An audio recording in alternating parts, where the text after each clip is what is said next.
Então, nessa segunda parte da aula, eu faço uma abordagem detalhada sobre cada um dos itens que compõem o capítulo dos aspectos metodológicos, para que vocês possam entender conceitualmente e também a aplicação operacional de cada subseção na prática de uma pesquisa. Então, de forma minuciosa, eu trarei para vocês uma abordagem no sentido de estabelecer a classificação da pesquisa, definir população, amostra e amostragem como técnica de seleção da amostra, e aí critérios de inclusão e exclusão dessa amostra, como definir variáveis, definição de instrumentos e procedimentos para a coleta de dados, análise de dados, e traremos também tópicos sobre a ética da pesquisa e a forma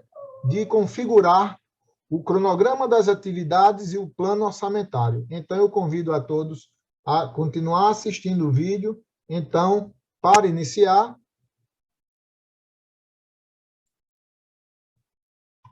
sobre o estudo da caracterização da pesquisa. De maneira bem simples, qual é o tipo da pesquisa? É o primeiro passo do método, é essa definição. Eu gostaria de chamar a atenção de vocês, porque existe, ao longo da minha experiência de pesquisador, principalmente de avaliador de pesquisas e de projetos de pesquisa, a gente percebe, muitas vezes, a falta de cuidado na classificação da pesquisa. Então, imaginem uma pesquisa científica que não consegue nem mesmo definir o seu próprio desenho, o seu próprio tipo. Então, fica muito difícil que a gente possa levar a sério as evidências, os resultados de pesquisas que não conseguem nem mesmo se classificar como um método científico. Então, eu vou trazer para vocês, e eu espero muita inspiração para que não fiquem dúvidas em relação a como devem classificar a pesquisa que vocês estão por fazer. Então, são duas sessões que eu percebo muita negligência dos pesquisadores. É na definição do próprio método, e aí eu estou me referindo, pessoal, me permitam, a observação principal é na iniciação científica. Eu estou preparando vocês para essa militância na iniciação científica. Talvez em outro curso nós possamos nos apropriar de uma metodologia mais avançada de pesquisa, mas nesse momento a minha ideia é preparar vocês para essa convivência mais próxima com os modelos de pesquisa. Então, para que não sejam negligentes e descuidados, tá certo, na classificação da pesquisa de vocês, eu espero que vocês entendam a forma que se pode classificar. Então, a primeira maneira de classificar uma pesquisa que eu posso, enquanto pesquisador, realizar é levar em consideração a natureza da pesquisa. Então, em relação à natureza, percebam que, às vezes, se utiliza do termo natureza de uma forma equivocada quando se classifica a pesquisa. Então, em relação à natureza da pesquisa, ela só pode ser dois tipos. Ela só pode ser básica ou aplicada. E eu vou mostrar para vocês que a diferença entre uma pesquisa básica e aplicada é uma característica muito natural e muito presente na nossa rotina enquanto pessoas, consumidores de ciência ou mesmo pesquisadores. Então, a ideia da pesquisa básica, a diferença que vai ter entre a básica e a aplicada, é uma característica muito sensível, que é a aplicação prática, é vocês construírem o conhecimento de uma forma que não vai ficar apenas como uma nova teoria, mas vai ter uma aplicação direta na vida das pessoas. Por exemplo, nós estamos vivendo agora um cenário epidemiológico difícil, onde a mobilização da ciência está voltada mundialmente para a busca de uma vacina para o Covid-19. Então, a ciência E os pesquisadores eles estão mobilizados em busca dessa resposta científica, que será uma vacina que poderá tratar desse desfecho tão sério, tão grave, que vem fazendo todos nós sofrermos bastante. Então, como é que eu posso classificar uma pesquisa que vai encontrar uma vacina e vai ter uma aplicação direta na mudança e na vida das pessoas? Do ponto de vista da natureza, essa pesquisa só pode ser chamada de aplicada. Então, toda vez que os resultados de uma pesquisa serão utilizados para o bem da sociedade, para o bem comum, de uma forma direta, de uma forma aplicada, então vocês não podem chamar de pesquisa básica. Vocês só podem dizer que, em relação à natureza, a pesquisa é caracterizada como aplicada. Então, ambas são importantes para o avanço da ciência, mas a natureza básica está mais voltada para as pesquisas de teoria, para aquelas pesquisas que irão fomentar, inclusive, a produção de pesquisas aplicadas. Então, é a primeira forma de classificar que eu proponho para vocês, é dividir a pesquisa, é classificar em básica ou aplicada. E aí nós vamos agora para um outro contexto, que é a classificação das pesquisas a partir da temporalidade. Então, em relação à classificação temporal, eu só posso dizer que a minha pesquisa ela é transversal ou ela é longitudinal. Entendam essa transversalidade como aquele cenário onde vocês irão em uma determinada realidade, em um momento pontual, ou seja, em um único momento, é como se vocês fotografassem aquela realidade, aquele cenário, aquele momento. As variáveis que estão sendo observadas e estudadas, elas estão sendo apropriadas, consumidas pelo pesquisador de uma forma transversal. De uma forma bem simples para que vocês possam pensar. É quando, por exemplo, utilizam um questionário, se deslocam para uma escola ou para um outro setor e vocês executam aquele questionário. Quando vocês coletam aquelas informações de uma maneira pontual. Vocês não precisam ir novas vezes confirmar aquelas informações. Então, em relação à temporalidade, a pesquisa transversal ela se caracteriza como uma fotografia daquela realidade. Já a pesquisa longitudinal é aquela pesquisa de segmento, é aquela pesquisa de, alguns chamam de follow-up. É aquela pesquisa onde vocês vão ter que estar disponíveis por um tempo maior para acompanhar o desfecho daquelas observações que vocês, enquanto pesquisadores, estão buscando. É muito comum em pesquisas, por exemplo, de experimentalidade, quando vai ter, por exemplo, tem grupos de pesquisadores que utilizam ensaios clínicos ou estudos experimentais, onde eles fazem 2, 3, 4 cortes e observam essas experiências, essas manipulações. Estudos também chamados de coorte, são aqueles estudos onde comunidades são acompanhadas. Tem estudos de coortes, tem um estudo, inclusive, brasileiro, realizado em Pelotas, que as pessoas são acompanhadas desde criança.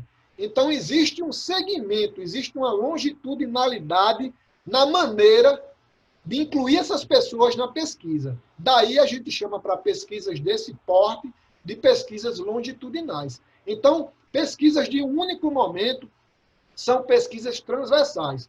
Agora, nem sempre a pesquisa, por ter um único momento, ela precisa ser classificada como transversal, porque os estudos transversais, eles trazem outras características, como, por exemplo, os estudos que querem observar as prevalências de determinadas variáveis, eles são estudos característicos transversais puros. Então, mais adiante a gente vai conversar novamente a respeito em relação a essa classificação da pesquisa ser transversal ou ser longitudinal, ok? E aí nós temos ainda 3 outras possibilidades a partir de uma classificação das pesquisas de acordo com os seus objetivos. Então, de acordo com os objetivos, as pesquisas podem ser exploratórias, descritivas ou explicativas. Espero que vocês não estejam ficando com tantos termos na cabeça. Não se preocupem que, ao final, eu deixarei claro a forma que vocês deverão se apropriar dessas diversas classificações para que vocês possam ter uma classificação voltado ao tipo de pesquisa de vocês. Mas, de maneira geral, em relação aos objetivos, as pesquisas descritivas e as explicativas, elas são as mais realizadas, ok? Essas pesquisas descritivas, como o próprio nome sugere, elas não buscam manipular relação de causa e de efeito. Elas buscam, de maneira geral, traçar determinados perfis, identificar determinadas características de uma comunidade, de uma população, de um contexto, de uma realidade que se observa. Então, as pesquisas descritivas, elas normalmente são realizadas nesse sentido, de identificar algo que não se conhece ou que ainda não é tão bem conhecido, ok? As pesquisas explicativas, diferente das anteriores, elas avançam no sentido de manipular e de tentar trazer porquês para aqueles conhecimentos que estão sendo buscados pelos pesquisadores. Então, as pesquisas explicativas, uma das características delas é justamente essa relação de causa e de efeito. Elas tentam inferir o que uma variável influencia na outra. E aí, não sei se vocês, em uma leitura de algum artigo, vocês já perceberam esse teor metodológico da pesquisa em tentar explicar o que uma variável pode influenciar na outra, diferentemente das pesquisas descritivas, que não têm o menor propósito de trazer essas explicações, e sim de identificar algumas realidades. E o primeiro modelo que a gente traz nessa classificação, as pesquisas exploratórias, eu diria para vocês que quando vocês estudam algo novo, que se tem pouco ou nenhuma informação, é uma forma de exercitar, tá certo? Esse tipo de metodologia de pesquisa chamada exploratória. Normalmente ela é utilizada como uma fase dos outros tipos de pesquisa. Quando vocês fazem, por exemplo, um levantamento teórico sobre o assunto que vocês estão estudando, isso pode ser um exemplo de pesquisa, de metodologia de pesquisa exploratória. Na realização de estudos de caso, principalmente aqueles casos muito raros, aquelas realidades que são relevantes e que são ímpares. Então, muitas vezes, os estudos exploratórios, eles amparam esse tipo de pesquisa, a pesquisa de algo novo ou muito novo. Então, aí nós já temos 3 formas de classificar a pesquisa que eu estou propondo em relação à natureza, em relação à temporalidade e em relação aos objetivos. Nós ainda vamos ter 2 outras perspectivas. Primeiro, eu posso classificar a minha pesquisa a partir dos procedimentos técnicos.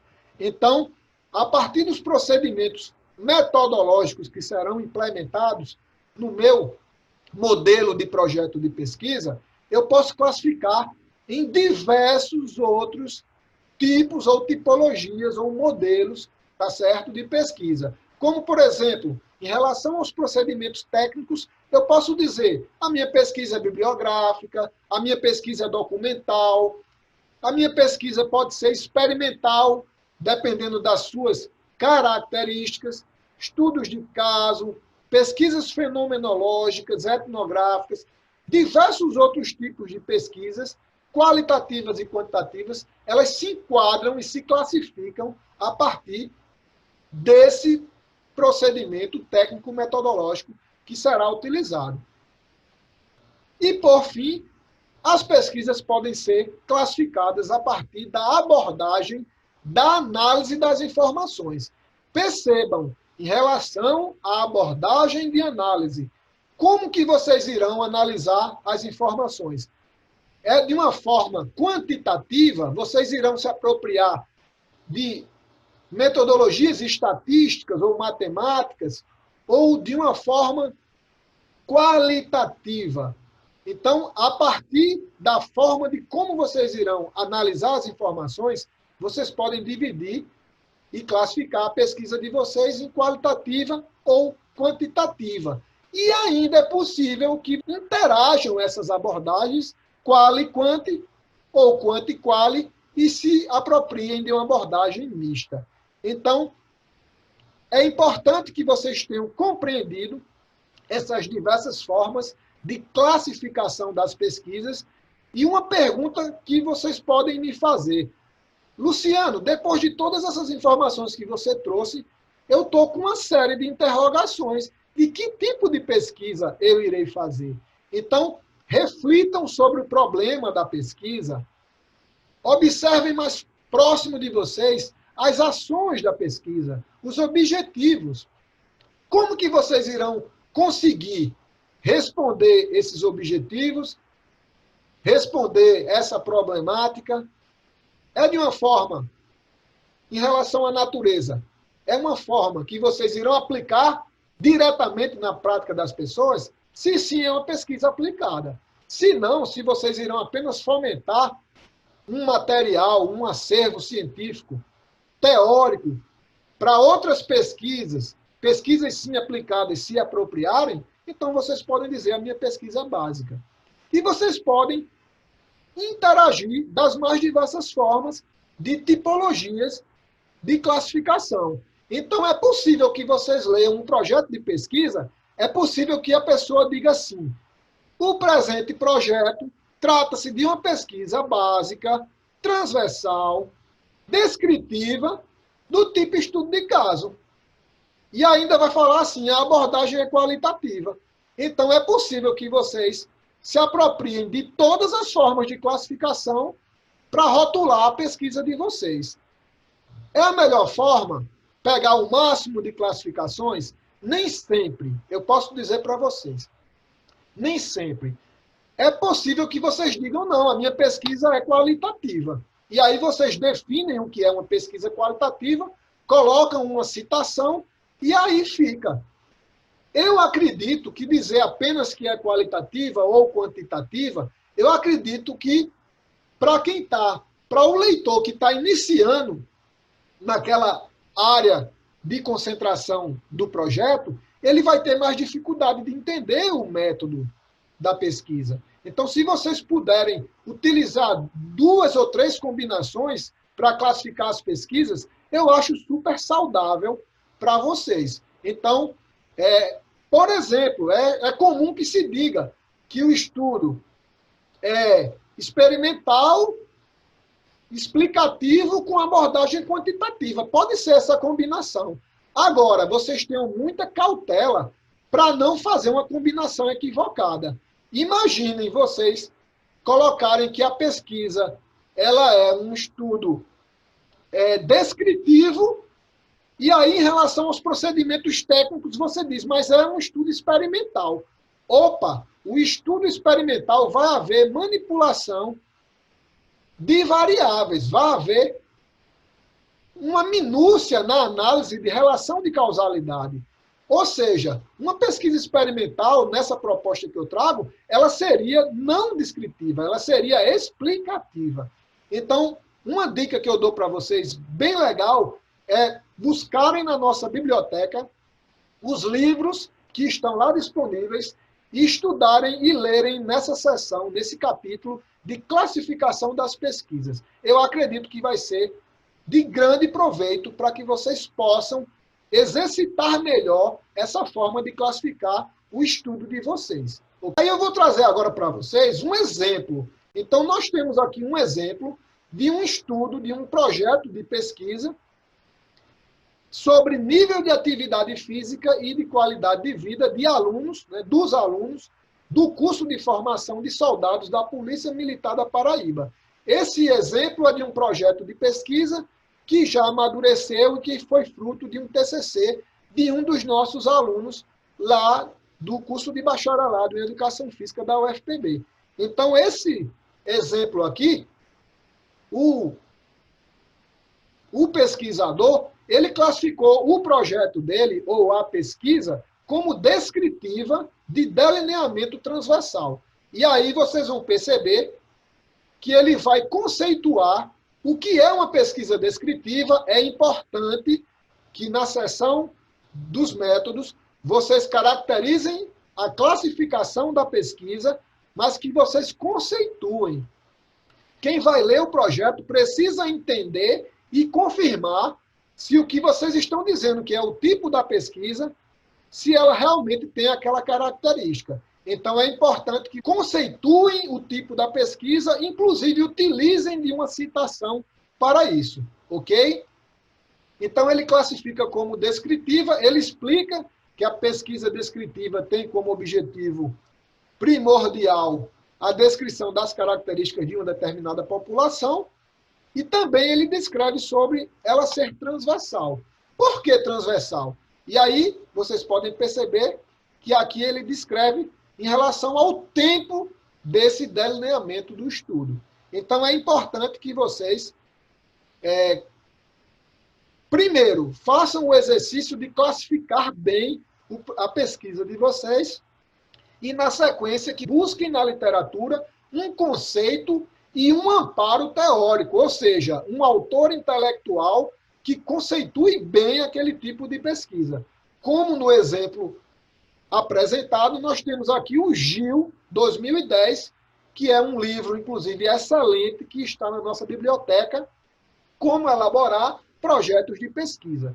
É um dos livros que trata de uma forma espetacular as classificações, as diversas classificações dos tipos de pesquisa, e eu recomendo para vocês. Em relação à abordagem da pesquisa, em relação a ela ser qualitativa e quantitativa, eu vou trazer para vocês um exemplo, rapidamente, para que vocês possam entender, e mesmo aquele que ainda está com dúvida em relação a classificar a pesquisa, pelo menos que essa pessoa consiga dizer se, para responder o problema da pesquisa e os objetivos, ele vai precisar de uma análise quantitativa ou qualitativa, ou até mesmo mista, combinada.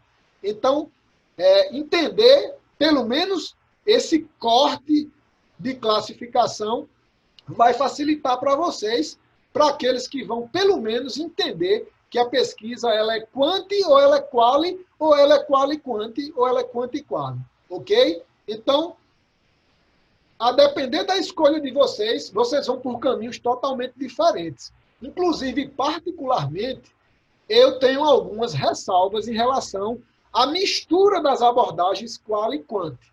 Eu acho que a característica da pesquisa qualitativa, ela tem peculiaridades, ela tem nuances bem dela. A mesma coisa nas pesquisas quantitativas. Então, misturar as duas abordagens, às vezes, fica confuso. Agora, eu posso, no estudo qualitativo, eu posso, talvez, pelo menos para que eu classifique, ou para que eu identifique um determinado perfil, para uma característica de uma variável que não é tão importante, eu posso me apropriar de alguns dados estatísticos descritivos. Não necessariamente eu vou dizer que a pesquisa é quanti e quali. Então, é necessário essa reflexão da abordagem quali ou quanti. Agora, quando essa relação quando existe uma interação muito forte, aí sim a gente pode considerar essa abordagem mista. Mas só para que vocês entendam.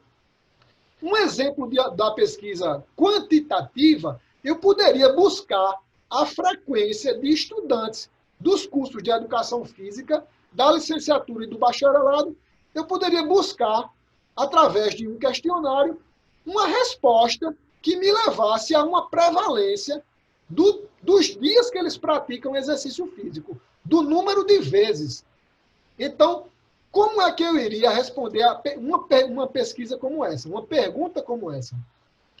Que eu estou me apropriando de dados estatísticos de distribuição de frequência para responder uma pergunta condutora. Então, uma pesquisa como essa, eu iria classificar, do ponto de vista da abordagem, como quantitativa. Agora, se eu quero saber o porquê que esses estudantes se exercitam por 5 ou mais vezes, se eu quero uma compreensão, se eu estou indo naquela perspectiva que não é matemática, que não é estatística, que é das percepções, que é das compreensões, então, se esse porquê, ele vai ter que ser respondido por uma abordagem de pesquisa qualitativa. Então, é importante vocês distinguirem esses tipos de abordagem, quanti e quali, e até mesmo a interação entre eles. Tá? Agora, se for quantitativa, a pesquisa vai ter características bem particulares. Se for qualitativa, a mesma coisa. Por exemplo, o tamanho do número de pessoas para que eu possa incluir numa pesquisa quantitativa, na maioria das vezes tem que ser grande, tem que ser representativo da população. E nem sempre vai ser possível que eu tenha uma amostra grande para o tempo que eu tenho e para as condições de pesquisador que eu posso realizar. Então, até isso pode influenciar a escolha de vocês em relação à abordagem da pesquisa, ser quanti ou quali. Já na pesquisa qualitativa, essa necessidade de amostras tão grandes, ela não vai ser comum, ela não vai ser necessária. Então, não vai ser o número de pessoas, mas a qualidade das informações, das respostas e dessa metodologia da pesquisa que vai trazer uma resposta, ao final, científica e aceitável pela comunidade. Então, muitas vezes na pesquisa qualitativa, se encerra o número de pessoas pela saturação, inclusive, de respostas. Às vezes, o pesquisador já tem dados suficientes para concluir o estudo, para responder àquela problemática inicial. Então, ele não precisa mais incluir tantas pessoas, diferente do que acontece nos estudos quantitativos, onde normalmente se explica do maior para o menor. Então, eu sempre digo para os alunos e alunas que vão para a abordagem quantitativa que, normalmente, eles precisarão de amostras que sejam bem grandes ou mesmo que sejam representativas daquela população-alvo que eles precisam. Tá? E aí, a depender da abordagem, os instrumentos serão diferentes, a forma de análise, a forma de apresentação das informações. As abordagens quantitativas elas irão caminhar para as apresentações de tabelas, de gráficos, né, de figuras. Já as abordagens qualitativas, elas irão destacar opiniões, relatos, depoimentos, argumentações, um outro tipo de conteúdo que será interpretado pelo pesquisador conhecedor daquela teoria. Então, de uma maneira simples, vocês podem optar por classificar a pesquisa de vocês como qualitativa, quantitativa ou até mesmo mista. E aí eu trago para vocês, o pessoal do TCC, eu acredito que a grande sinalização é para que vocês encaminhem um modelo e uma classificação de pesquisa que seja transversal, que caminhe pelo descritivo e não, muitas vezes, pelo explicativo, porque vocês devem pensar no tempo que vocês terão para executar o projeto de pesquisa. Então, vamos imaginar que vocês têm uma disciplina de seminário de monografia 1, que vocês terão 3 a 4 meses para que vocês elaborem um projeto de pesquisa que será encaminhado para uma apreciação da ética da pesquisa e, no segundo momento, em uma outra disciplina de seminário de monografia 2, poderá ser executado. Né? Poderá ser coletado os dados, analisado, interpretado, concluído. Então, percebam que vocês vão ter aí, se juntar as duas disciplinas, vocês terão aí 6, 7 meses úteis para que vocês possam executar uma pesquisa. Então, dependendo da classificação, pode ser inviável alguns tipos de pesquisa. Imaginem aí alguém que irá acompanhar um grupo de pessoas, que irá fazer uma primeira avaliação, que irá fazer uma intervenção na rotina dessas pessoas e irá acompanhar durante 3 ou 4 meses várias variáveis em relação à manipulação de variáveis que esse pesquisador pode estar fazendo ou executando nesse grupo de pessoas. Então, uma pesquisa que só para coletar dados irá utilizar 4 meses, 3 a 4 meses, pode se tornar inviável pelo tempo que se tem para concluir o estudo. Então, eu trago essa reflexão de vocês caminharem pelo lado dos estudos descritivos, dos estudos sejam descritivos, correlacionais, comparativos, as pesquisas qualitativas, as pesquisas onde vocês irão observar um modelo exploratório a partir de estudos de caso. Essas pesquisas parecem serem e se enquadrarem melhor no tempo útil que se tem para a execução do projeto. Agora, percebam que eu coloquei pesquisas qualitativas, mas as pesquisas quantitativas elas estarão presentes quando vocês estão executando esses modelos que eu estou propondo, de estudos descritivos, ok? E aí eu vou trazer para vocês um exemplo. Esse exemplo é bem antigo, tá? Já foi um projeto que virou uma publicação, já se passou bastante tempo. Foi um dos primeiros projetos que eu participei como avaliador e como pesquisador, e foi um estudo descritivo que, na época, teve uma repercussão muito positiva.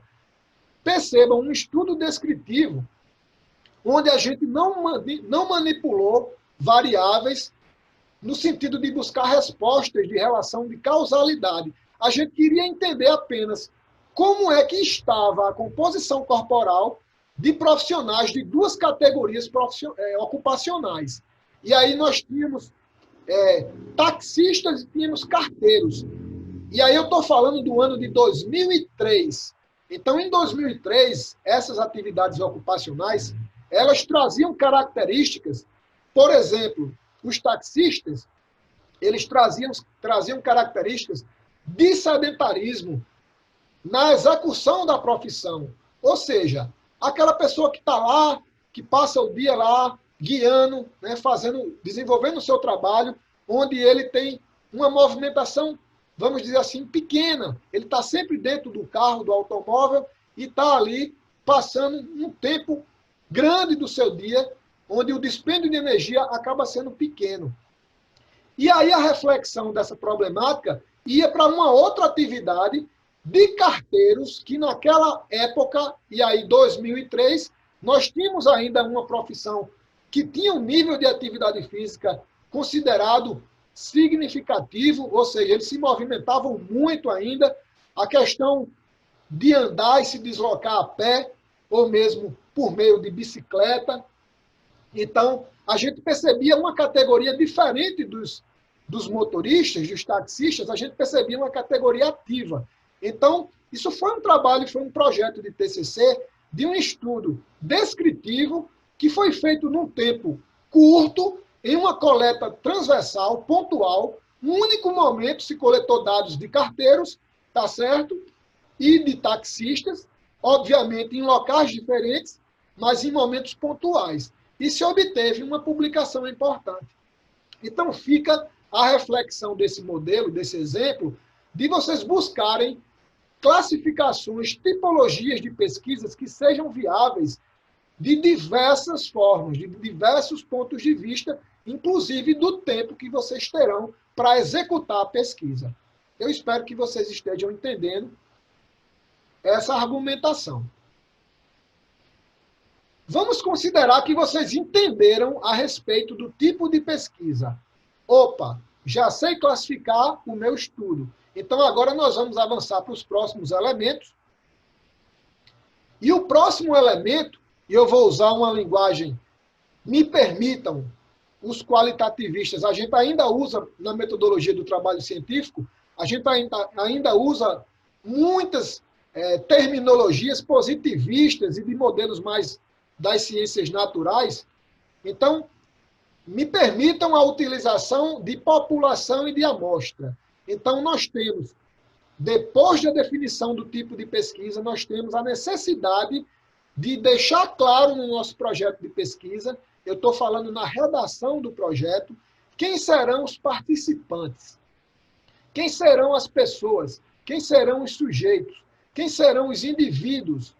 Então, quem serão esse grupo, tá certo? Então, eu tenho que deixar claro quem são e tenho que deixar claro também quantos são ou serão e também a forma que eu irei selecioná-los. Então, eu coloquei, inclusive, algumas ilustrações, vocês estão vendo nesse roteiro. A população são todas aquelas pessoas que trazem, que carregam uma característica particular que é de interesse do pesquisador e da sua pesquisa. Então, isso é o conceito clássico de população.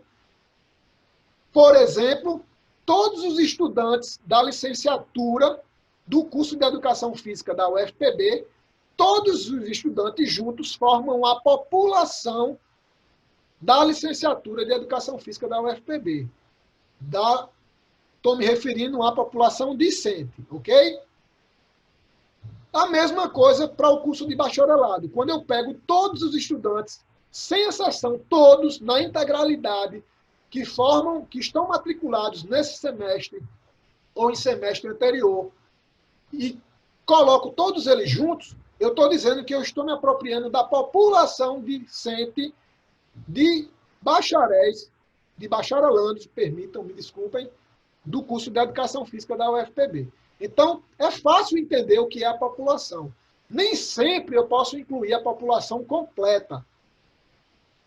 Então, nesses casos, eu vou fazer uma seleção amostral. Eu vou ter um subconjunto desse todo, que alguns modelos de pesquisa, inclusive, ainda utilizam a terminologia universo. Eu vou pegar parte desse universo e vou chamar de amostra e vou chamar de participantes da pesquisa, ok? Então, na redação do projeto, isso tem que estar claro e vocês têm que caracterizar essas pessoas. Eu coloquei aqui o exemplo em relação a alguns tipos de características. O projeto de vocês incluirá ambos os sexos, ou masculino apenas, ou feminino apenas. Então, definam, ok? Em relação à faixa etária, a mesma coisa. Definam a faixa etária que será incluída. Definam, se for o caso, se for necessário, se tiver ligação com o problema da pesquisa, definam quais são as atividades ocupacionais. São estudantes ou são profissionais de outras áreas? Definam, ok? E daí por diante, definam a característica desses participantes. Isso tem que estar claro. Então, uma vez claro quem é a população e quem é a amostra, ou quem são os participantes desse projeto, lembrando que na fase de projeto de pesquisa, os comitês de ética, eles ainda têm um olhar muito positivista. Então, eles normalmente se agradam do uso dessas terminologias, população e amostra. Então, muitas vezes, quando a gente coloca apenas quem serão os sujeitos, de uma maneira geral, muitas vezes eles colocam em pendências, eles pedem um melhor esclarecimento sobre isso, de quem é o todo, de quem é a totalidade, e a partir daí eles vão ter uma ideia se o tamanho daquela amostra proposta pelo pesquisador, se ela é relevante, ok? E aí a amostragem foi algo que eu já falei para vocês anteriormente. A técnica de seleção da amostra. Gente, de maneira muito simples, tem duas formas. Ou ela é probabilística, ou seja, ou eu irei utilizar de alguma forma de sorteio. Quando se tem uma lista de todas as pessoas que formam a população, é interessante, é viável que se faça esse sorteio. Obviamente que depende do tipo da pesquisa. Pesquisas qualitativas desconsiderem o que eu falei. Então, essa questão de sorteio essa coisa de cálculo da amostra. Essas características são meramente voltadas para métodos quantitativos, ok? Mas voltando para a amostragem, ela só pode ser probabilística ou não probabilística. Se vocês não vão fazer sorteio, por alguma razão, ou por opção de vocês, ou porque vocês não têm uma lista com todos os nomes da população, daquelas pessoas que fazem parte, então vocês vão optar por uma forma que muitas vezes a gente chama por conveniência, tá certo? Pode ser acidental, pode ser uma outra forma que o pesquisador irá adotar. Muitas vezes ele convida aquelas pessoas, ele chega lá naquele cenário, naquele loco de pesquisa, e ele convida as pessoas, e aí quem aceita vai sendo colocado no estudo. Então, formatos assim a gente chama não probabilístico. Então, se vocês forem colocar no exercício de projeto de pesquisa, qual a técnica de seleção da amostra, se vocês botarem probabilística ou não probabilística, eu já estou entendendo o que vocês estão colocando.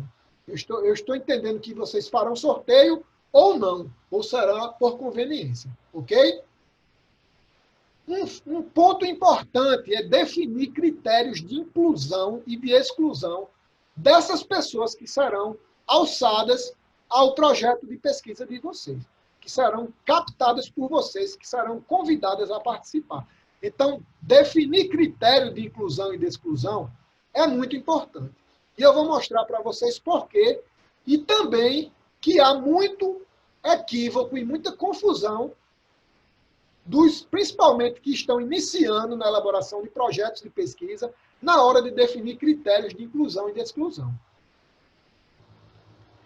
Então, conceitualmente, o que seria critérios de inclusão? Conceitualmente seria, em relação à inclusão, seria as características chave que são pré-determinadas pelo pesquisador para que ele possa ir naquela população-alvo e buscar essas pessoas que serão pesquisadas por ele, ok? Então, critério de inclusão, a definição é simples. São pré-requisitos que são definidos por vocês enquanto elaboradores do projeto da pesquisa e que vai facilitar para vocês. Esses critérios têm que ter ligação sempre com a problemática da pesquisa. Prestem atenção nesse sentido. E o que seria o critério de exclusão? É equivocado imaginar que critério de exclusão é tudo que é contrário ao critério de inclusão. É uma grande confusão que os alunos e alunas fazem muitas vezes ao definir esses critérios. Então, o fato do termo ser exclusão não significa que ele tem que ser contrário ao de inclusão. E eu vou mostrar para vocês. Eu vou dar um exemplo, porque a melhor forma de compreensão é sempre pelo exemplo. Então, nós temos uma pesquisa onde, me permitam, um estudo experimental, uma pesquisa aplicada, ok? De modelo explicativo, tem como título Influência da atividade física programada na pressão arterial de idosos hipertensos sob tratamento não farmacológico. Então, esse exemplo que eu vou trazer para vocês é um exemplo que fica claro em relação aos critérios de inclusão e de exclusão, e o que vocês não devem fazer, até mesmo se vocês adotarem um modelo qualitativo. Então, é uma referência importante esse exemplo que eu proponho. Então, esses critérios de inclusão colocados aqui pelo pesquisador, eles dizem o seguinte: ele quer testar um programa de atividade física em pessoas que são pessoas idosas, que são hipertensas, mas que não estão fazendo uso de medicamentos. Percebam o protocolo para que vocês entendam os critérios. Então, foi colocado como inclusão. Quem estaria eleito para participar do estudo?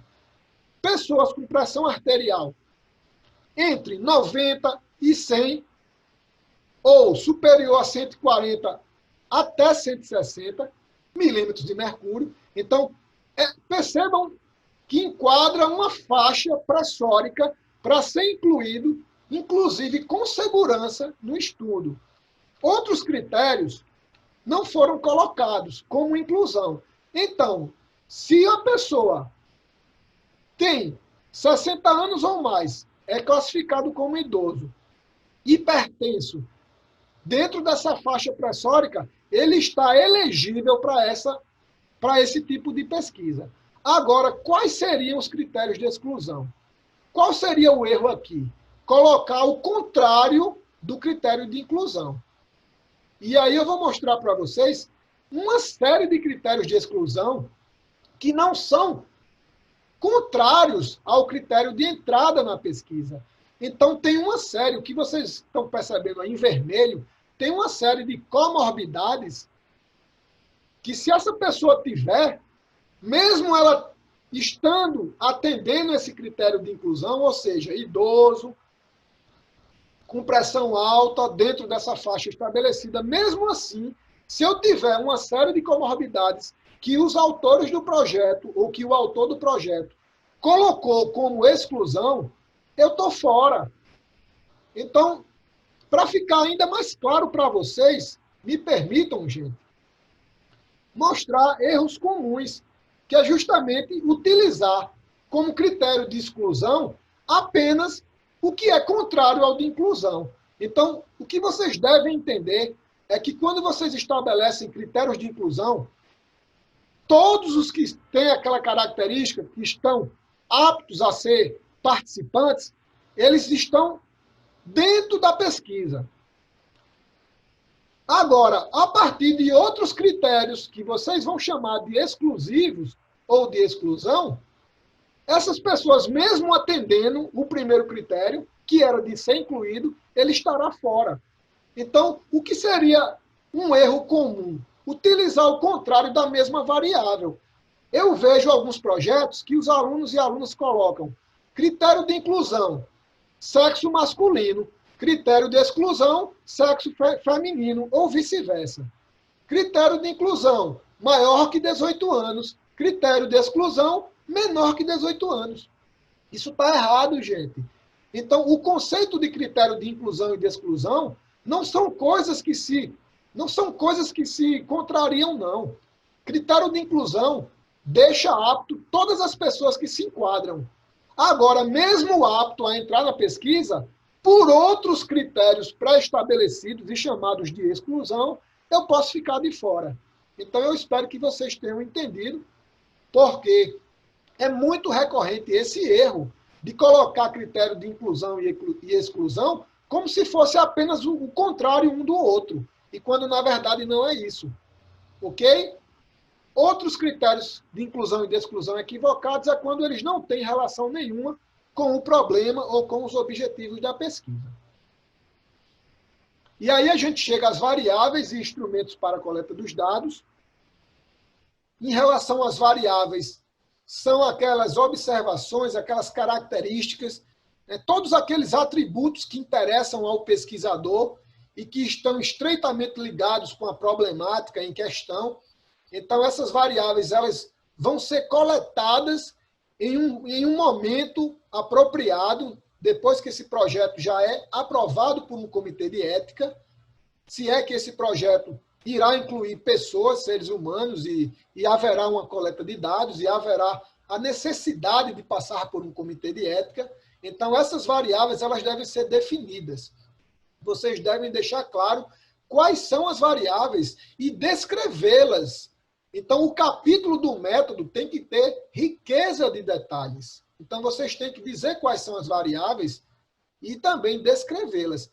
Por exemplo, na pesquisa anterior que eu mostrei para vocês, a pressão arterial era uma variável. Então, descreve essa variável, pressão arterial, conceitualmente, como é que ela vai ser medida, qual os pontos de corte, de classificação da sua interpretação. Tudo isso deve constar nessa seção de variáveis e instrumentos para a coleta dos dados. Ok? Então, um outro ponto importante é vocês pensarem como estas variáveis serão medidas, serão observadas ou serão manipuladas. É comum que um pesquisador iniciante ele possa determinar algum tipo de variável que se torna, na hora de uma coleta de dados, ela se torna inviável, porque não tem como medir. Como é que eu vou medir algo que é tão subjetivo ao ponto que eu, como pesquisador, mesmo entendedor dessa corrente teórica, não vou conseguir interpretar? Então, busquem variáveis que, mesmo do ponto de vista subjetivo, possam ser observadas, possam ser analisadas, interpretadas, ok? E o terceiro ponto nessa seção que vocês devem considerar é quais os instrumentos, os tipos de instrumentos. Então, por exemplo, tem uma infinidade de acessórios, de instrumentos que eu posso utilizar como recursos para captar essas variáveis. Pesquisas podem utilizar de fichas de observação, a entrevista com o seu roteiro de entrevista, seja estruturado ou não estruturado. Vocês vão utilizar entrevista, vocês vão utilizar questionário, vocês vão utilizar uma ficha de observação. Então, coloquem nessa seção do método. Depois das variáveis, coloquem os instrumentos, descrevam esses instrumentos em detalhes. Coloquem as validações, se tiverem, coloquem se foi elaborado de uma maneira adaptada por vocês, descrevam, citem, se for o caso, a autoria de um autor que já utilizou e que vocês irão se apropriar. Então, nesse espaço, vocês precisam detalhar variáveis e instrumentos de uma forma que qualquer outro pesquisador que queira reproduzir a pesquisa semelhante à de vocês possa executar. Eu vou dar um exemplo porque fica mais claro. Então, a gente tem um projeto, inclusive de uma aluna recente nossa, onde ela tem como ideia fazer essa análise da concepção de imagem corporal entre praticantes de atividades físicas na extensão, nos programas de extensão da UFPB. Ela quer analisar sobre essa perspectiva do nível de satisfação com a própria forma física. É um estudo descritivo e ela traz, dentro dessa perspectiva, essa possibilidade de fazer essa identificação, de traçar esse perfil e de entender, de compreender um pouquinho essa relação da imagem corporal dessas pessoas que são praticantes de atividade física e que provavelmente têm uma ideia da forma física talvez diferente daquelas pessoas que não pratiquem atividades físicas.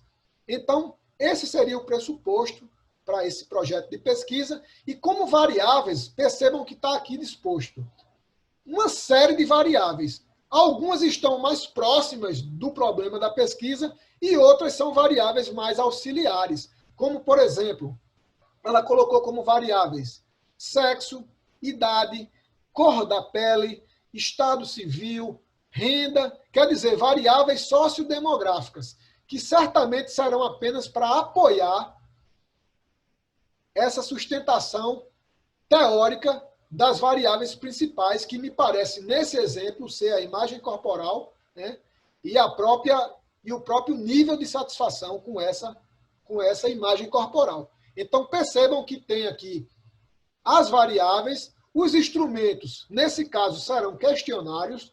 O primeiro é elaborado pelo pesquisador, o segundo é elaborado por alguém que já publicou e já validou em língua portuguesa.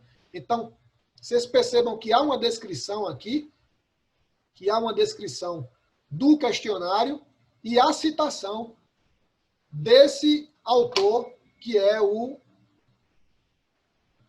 a fonte intelectual dessa proposta de instrumento, ok? Espero que vocês tenham entendido. E aí, pessoal, aí nós temos depois os procedimentos para a coleta dos dados. Então, depois que vocês esclarecem as variáveis e instrumentos, vocês devem detalhar todas as etapas que serão realizadas para que possam coletar as informações, colher os dados para responder o problema e os objetivos do estudo, ok? Então, desde o momento que vocês buscam as autorizações com as devidas, com os devidos responsáveis pelaquele local que vocês irão se deslocar para buscar as pessoas, vocês irão discorrer em relação ao contato que vocês terão com as pessoas para convidar essas pessoas que deverão se enquadrar nos critérios de inclusão e exclusão. Vocês deverão deixar claro que essas pessoas só serão incluídas como voluntárias se elas assinarem um termo de consentimento livre e esclarecido, aceitando participar do estudo, e no caso dos menores, eles precisarão da anuência dos pais ou dos responsáveis, e ainda nessa seção de procedimentos de coleta de dados, deverão esclarecer em relação ao agendamento para coletar as informações, coletar os dados e a coleta propriamente dita. Então, essa seção de procedimentos para a coleta de dados deve descrever todas as etapas que vocês irão percorrer para que vocês possam ter essas informações do estudo para uma análise e interpretação futura, ok? E aí a gente chega na análise dos dados. Esse termo análise dos dados pode ser substituído. A gente pode utilizar por análise das informações, por análise e interpretações das informações. O fato principal é que fique claro como é que aqueles dados que foram coletados, seja por meio de instrumentos qualitativos ou de forma quantitativa, vocês precisam buscar uma forma de analisar essas informações para buscar uma resposta científica. Então, essa descrição do tipo de técnica de análise das informações ou de dados, ela é fundamental. E aí, como nós falamos anteriormente, nós temos uma possibilidade quantitativa para aquelas pesquisas de abordagem voltadas para esse método. Normalmente se utiliza de estatística, dos diversos tipos de estatística, seja descritiva ou estatística inferencial, e aí vai depender do modelo de pesquisa, e até mesmo vocês precisam deixar claro se utilizarão programas ou softwares ou apps para fazer esse tipo de análise, ok? E aí seria para um modelo mais quantitativo. Para um modelo qualitativo, nós temos uma outra proposta. Eu trago para vocês as propostas que são mais utilizadas e são de ponta na pesquisa científica qualitativa, que seria análise de conteúdo, análise de discurso ou mesmo a utilização do diário de campo. Em um curso mais avançado, nós poderíamos detalhar mais sobre os tipos de pesquisa e a análise dos dados. Mas para os nossos propósitos, para o tempo que temos e para cumprir com o nosso plano de atividades, se vocês conseguirem, a partir dessa minha explanação, se apropriarem de maneira geral de uma metodologia técnica, a partir do que eu estou propondo, que fique claro, pelo menos, os princípios do que vocês pretendem para que vocês possam responder o problema da pesquisa e os objetivos, eu já estarei muito satisfeito em receber de vocês, ok? Bom, pessoal, desculpa, tá? Então, eu tinha falado que o roteiro de procedimentos para a coleta dos dados, que ele não estava na projeção, mas aí ele apareceu depois. Me desculpem, na edição do vídeo eu irei corrigir.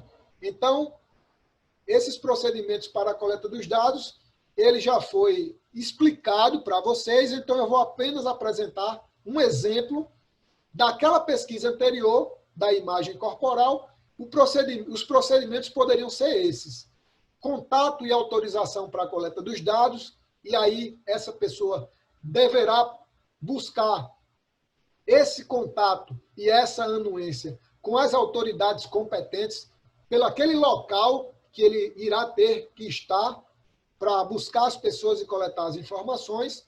O contato com os próprios alunos, no caso aqui, a pesquisa são alunos praticantes de atividade física nas extensões da UFPB. Então, nesse caso, seria nas extensões da UFPB, e os contatos poderiam ser com as chefias de departamento ou com o chefe de departamento responsável por esses programas de atividades físicas. Na sequência, a exposição sobre a pesquisa, a assinatura do termo de consentimento livre e esclarecido. Aí seria para cumprir os aspectos éticos do estudo, juntamente com essas pessoas que se enquadrassem ou se enquadrarem nos critérios de inclusão e de exclusão. E, por fim, de procedimento seria o agendamento e a coleta dos dados propriamente dita. Ok? Aqui do lado vocês estão vendo um texto. Em forma de texto, seria dessa forma que vocês poderiam fazer um projeto elaborado por vocês nesse momento. E aí a gente chega para já finalizar esse capítulo, nós temos o cronograma com todas as atividades que serão realizadas. Todas as atividades que serão realizadas nesse caminho metodológico deverão ser identificadas no projeto de pesquisa. Eu vou mostrar para vocês algumas etapas seguindo o modelo do que pede os comitês de ética em pesquisa, ok?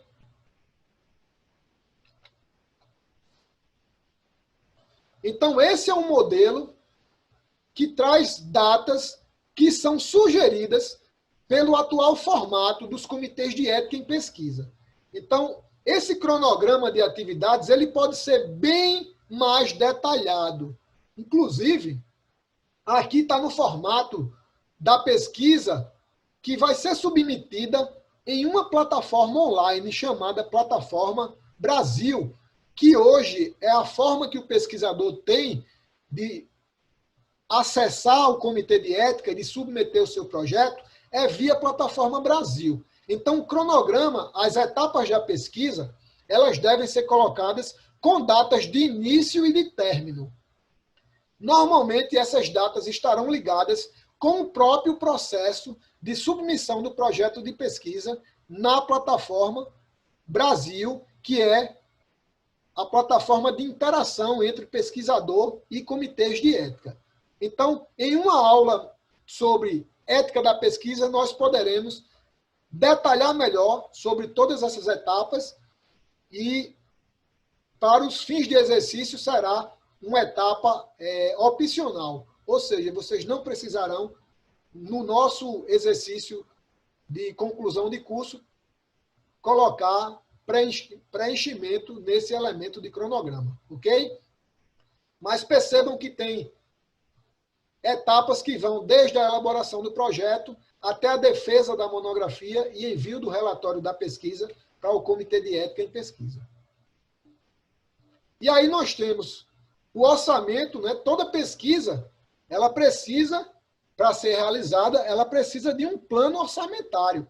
Então, o entendimento é, nessa sessão, se a pesquisa é viável economicamente para o pesquisador. Será que o que vocês estão dizendo que irão executar, será que do ponto de vista econômico é viável? Vocês terão condições de realizar? Então, vocês deverão deixar muito claro, e eu vou mostrar para vocês um modelo bem simples. Vocês vão colocar todos os acessórios, os equipamentos, instrumentos, tudo que vocês irão precisar para coletar os dados e para realizar a pesquisa, vocês irão colocar, mesmo que sejam coisas que vocês já possuam. Mesmo assim, vocês irão descrever, como vocês estão vendo aqui, ó, computador, impressora, né, material permanente. O que eu quero que vocês entendam é que tem três classificações para o orçamento de vocês, do ponto de vista do que vocês irão compor. Os materiais permanentes, que são aqueles materiais que a pesquisa termina, e esses materiais permanecem, ou seja, um computador, a pesquisa é concluída, e vocês continuam com aquele notebook, com aquele celular, com aquele computador, com aquele equipamento, para outros estudos ou para outros tipos de fins. Materiais de consumo, aqueles materiais que, como o próprio nome diz, irão ser consumidos ao longo da pesquisa, ao longo da coleta dos dados e do experimento científico. Então, por exemplo, papel é um exemplo claro de material de consumo, né? Material de escritório em geral, né?